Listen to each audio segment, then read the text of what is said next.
Your own channel as classes. आप देख रहे हैं आपका अपना चैनल एएस क्लासेस और मैं सुख शर्मा फिर हाजिर हूं लेकर एक और नया एजुकेशनल वीडियो आप लोगों के लिए।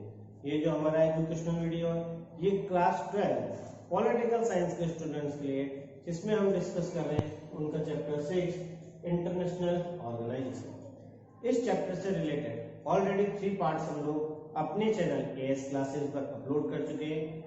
आज जो हम लोग डिस्कस कर रहे हैं वो उससे आगे का जो टॉपिक है वो डिस्कस कर रहे हैं, means AIIMS of the UNO, AIIMS of the UNO.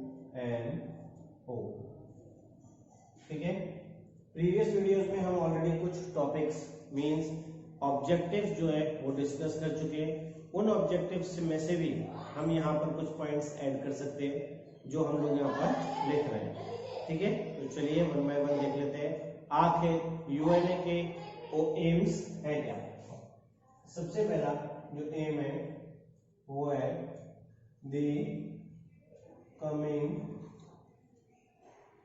Generation, the coming generation will be freed from the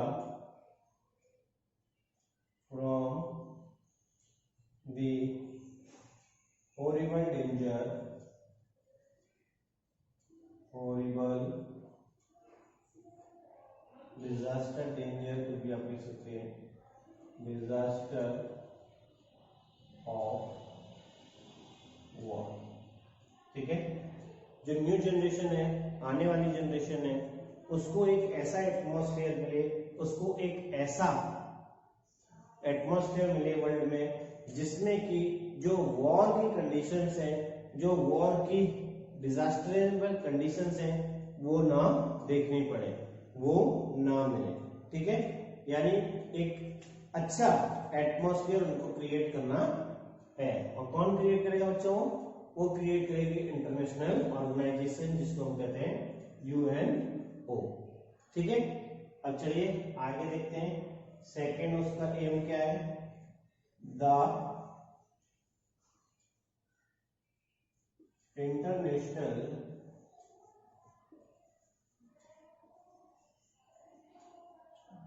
piece and order will be maintained.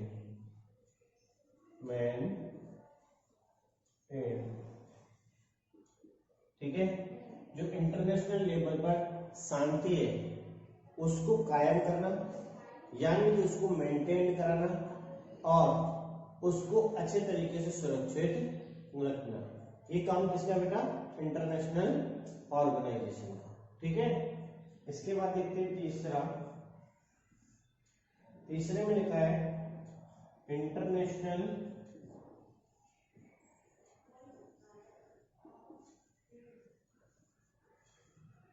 Laws and treaties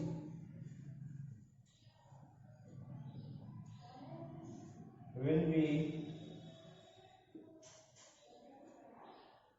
respected.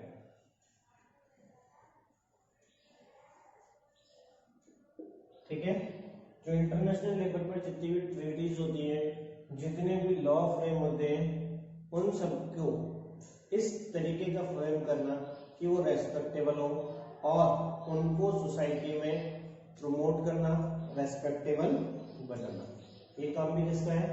International organisation. इसके बाद देखते हैं हम fourth point, friendly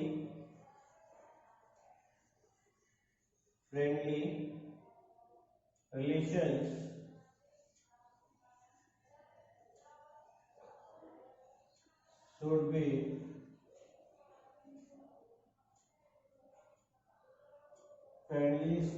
should be developed amongst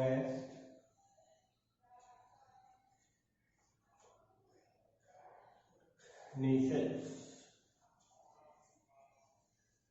जो world की countries हैं उनके बीच में जो फ्रेंडली रिलेशन है उस कंडीशन को डेवलप करना, उस कंडीशन को क्रिएट करना, ये काम भी किसका है? इंटरनेशनल ऑर्गेनाइजेशन का है।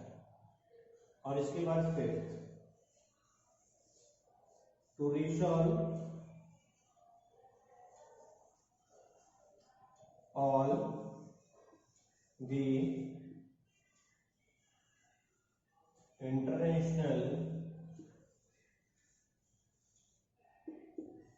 international problems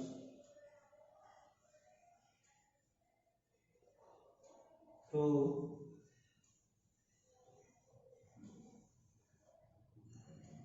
international cooperation.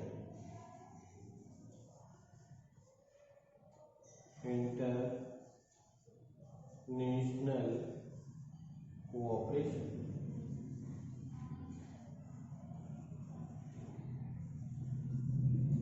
ठीक है, जो इंटरनेशनल लेवल पर जितने भी प्रॉब्लम्स हैं, जैसी भी प्रॉब्लम्स हैं, उनको सॉल्व करना और ऐसे एटमॉस्फेयर क्रिएट करना कि सब उनको मिलकर जो है वो सॉल्व करें, एक दूसरे को कोऑपरेट करें, एक दूसरे को हेल्प करें उस प्रॉब्लम को सॉर्ट आउट करने के लिए।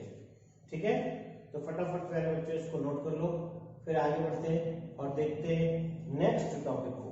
बट एक चीज और इससे रिलेटेड इंपॉर्टेंट है, वो भी आप नोट कर सकते हो, जो कि हमसे 1 मार्क्स में पूछी जा सकती है, और वो क्या है? वो ये कि all these things are mentioned in UN charter.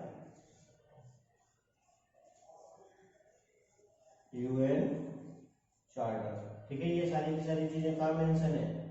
UN charter में। और यूएन चार्टर में भी किसके अंदर? आर्टिकल 1 के अंदर। ठीक है, ये सारी की सारी चीजें यूएन चार्टर में आर्टिकल 1 जो है उसके अंदर मेंशन की गई है। तो फटाफट प्यारे बच्चों इसको कर लिया नोट। तो चलिए आगे बढ़ते हैं और नेक्स्ट टॉपिक को देखते हैं जो हमारी बुक में दिया हुआ है। और हमारी बुक में जो नेक्स्ट टॉपिक है वो है reforms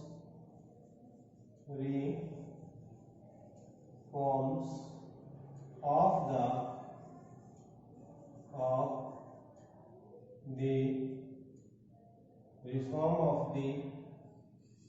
UNO after the Cold War। ठीक है, कोल्ड वॉर के बाद जो यूएनओ है यानी यूनाइटेड नेशन ऑर्गेनाइजेशन है, उसमें हुए बदलाव के बारे में हम लोग डिस्कस करेंगे। एक बात तो क्लियर है कि वर्ल्ड की जितनी भी ऑर्गेनाइजेशन है, जितने भी इंस्टीट्यूशन है, सब में ही इम्प्रूवमेंट, सब में ही रिफॉर्म्स, सब में ही चेंज का होना बहुत ज्यादा जरूरी है। और जो यूएनओ है, यूनाइटेड नेशन ऑर्गेनाइजेशन, ये भी इससे अछूती नहीं है, यानी कि इसमें भी बदलाव जरूरी है। तो चलिए देखते हैं कि किस आधार पर, यानी किस बदलाव की इस यूएनओ में जो डिमांड है, जो जरूरत है, वो महसूस की गई और उसकी डिमांड जो है वो राइज हुई। तो चलिए एक एक करके देख लेते हैं। यहाँ पर यूएनओ में 2 प्रकार के रिफॉर्म्स, 2 प्रकार के जो चेंजेस हैं वो डिस्कस किए गए। वो कौन से थे? यूएन फेसेस टू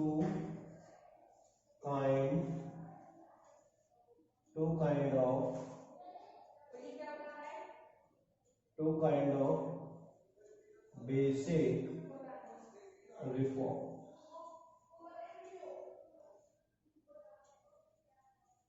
ठीक है, अब ये 2 काइंड के बेसिक रिफॉर्म्स कौन से हैं वो देख लेते हैं। सबसे पहला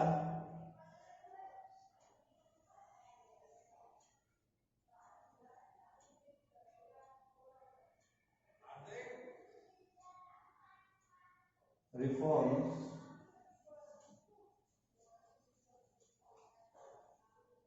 of the organization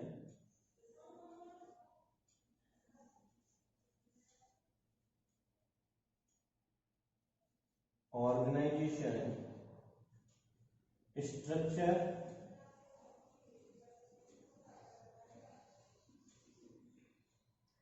and processes।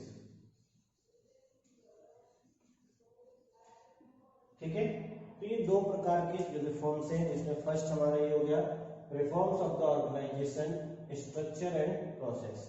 Means जो यूएनओ थी उसकी जो बनावट है, उसका जो स्ट्रक्चर है और उसकी जो प्रतिक्रिया है, इनमें बदलाव करना। ठीक है, और इसके बाद दूसरा हम देखते हैं, वो है रिव्यूज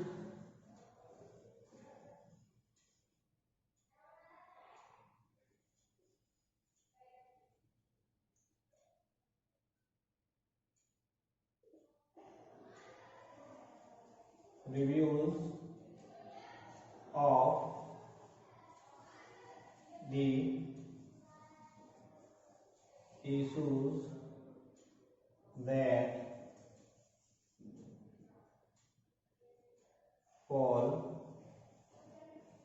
within the jurisdiction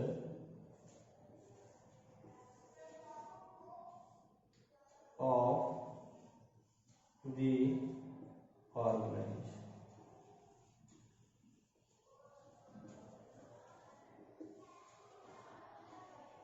ठीक है, जो यूएनओ है उसका जो ज्यूरिडिक्शन प्रोसेस है उसमें बदलाव करना, उसमें चेंजेस लाना।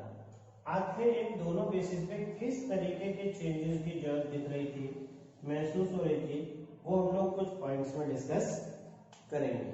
ठीक है, देख ले।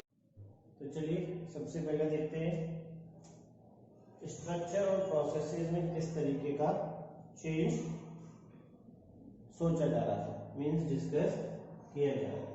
तो सबसे पहला था to increase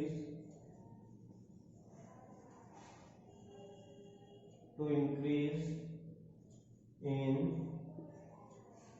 the UN Security Council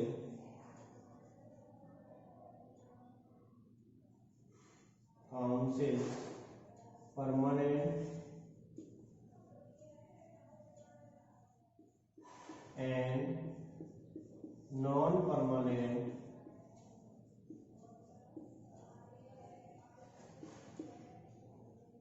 membership।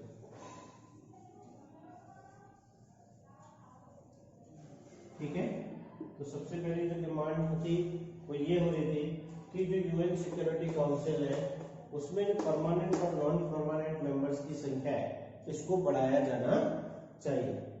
हम ये बात जानते हैं अच्छी तरह कि यूएन सिक्योरिटी काउंसिल में टोटल 15 मेंबर्स होते हैं, जिसमें कि 5 परमानेंट मेंबर्स और 10 टेम्परेरी मेंबर्स होते हैं। और इन्हीं की संख्या को लेकर ये डिस्कस हुआ, ये चीज महसूस की गई कि भाई अब इनकी संख्या को बढ़ा देना चाहिए।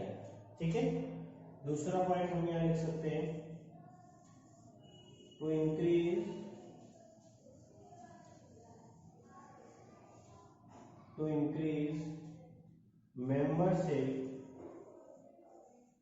membership from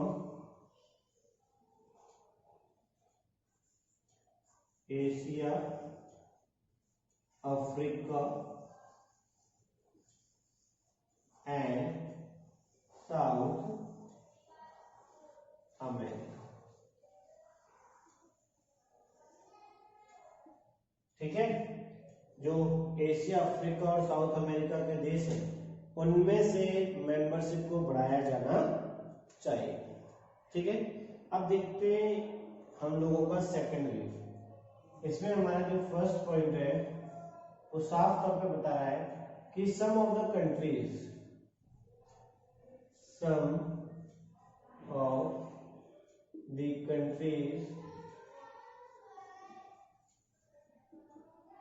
and experts want the organization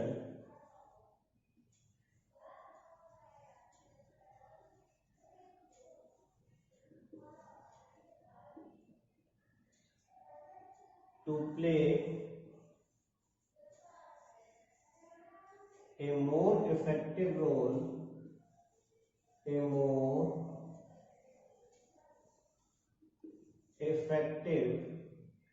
role in peace and security missions.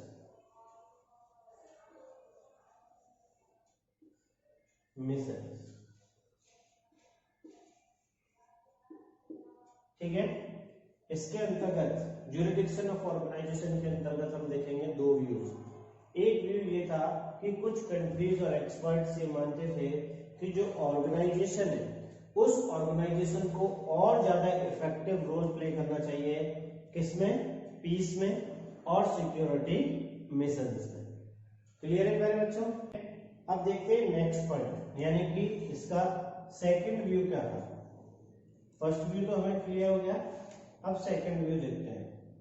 Second view में क्या है? while the other countries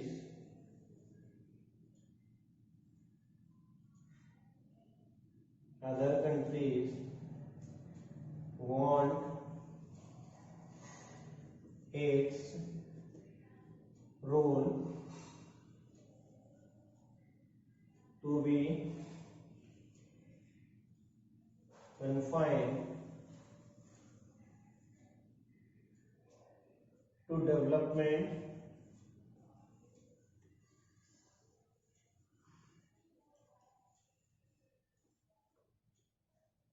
and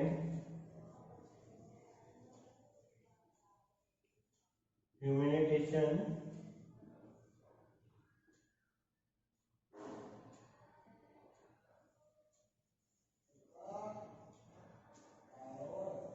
work like health,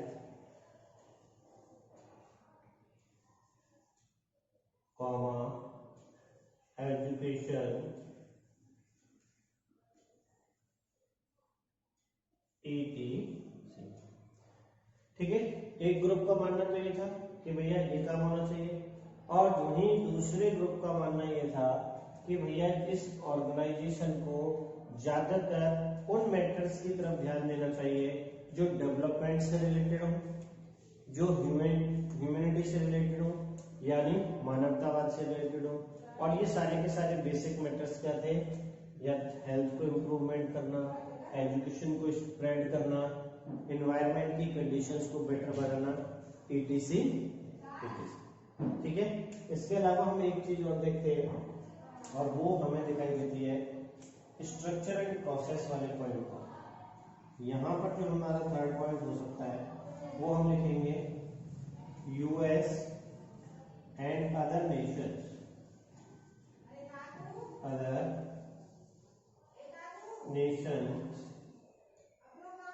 want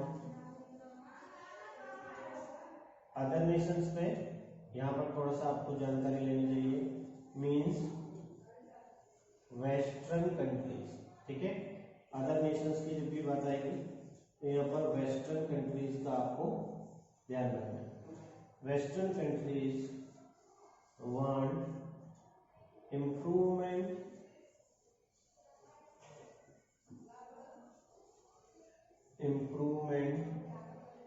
in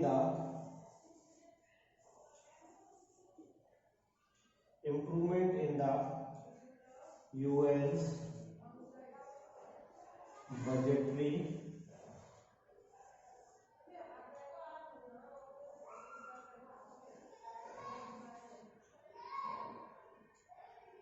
budgetary procedures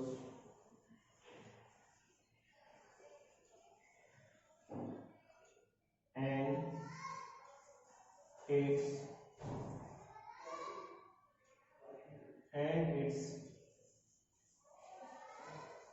administration।